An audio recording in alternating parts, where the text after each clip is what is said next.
हम गईली रहे मुँह पे गामा छाके धइले अन्हार में अनार भाद बइले अन्हार में अनार भाद बइले आरे मारावा से घाटावा में जब हम गईली रहे मुँह पे गामा छाके धइले अन्हार में अनार भाद बइले अन्हार में अनार भाद बइले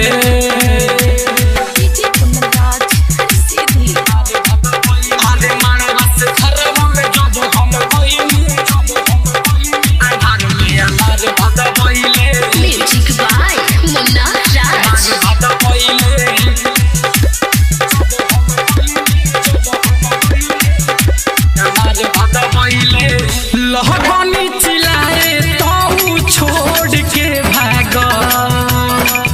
तो वही से मनवा हमर भइल बा पागल लहबनी चिल्लाए तो छोड़ के भाग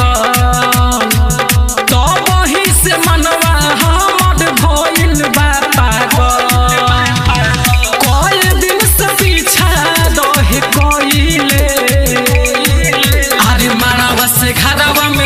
हम गईली रहे मुँह पे गामा छाके धइले अन्हार में अनार भाद बइले अन्हार में अनार भाद बइले आरे मारावा से घाटावा में जब हम गईली रहे मुँह पे गामा छाके धइले अन्हार में अनार भाद बइले अन्हार में अनार भाद बइले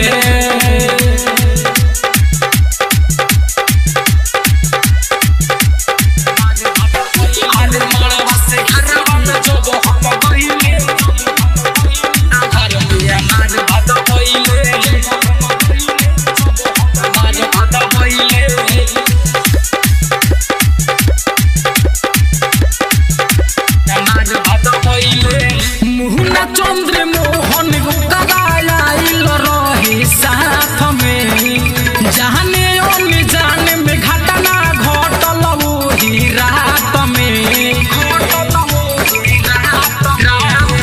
जहे राम जखमी के सियर आइल रहे साथ में जाने जाने में घटना घटल वही रात में चंदन जो बनवा हमार खराबा में जब हम गईली रहे मुँह पे गामा छाके धइले अन्हार में अनार भाद बइले अन्हार में अनार भाद बइले आरे मारावा से घाटावा में जब हम गईली रहे मुँह पे गामा छाके धइले अन्हार में अनार भाद बइले अन्हार में अनार भाद बइले काल्हे हम गइल रही सखी के बारात में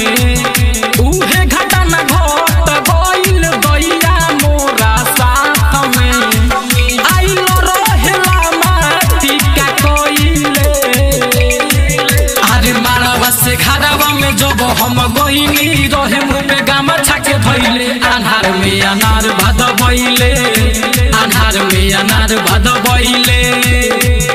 आरे मारावा से घाटावा में जब हम गईली रहे मुँह पे गामा छाके धइले अन्हार में अनार भाद बइले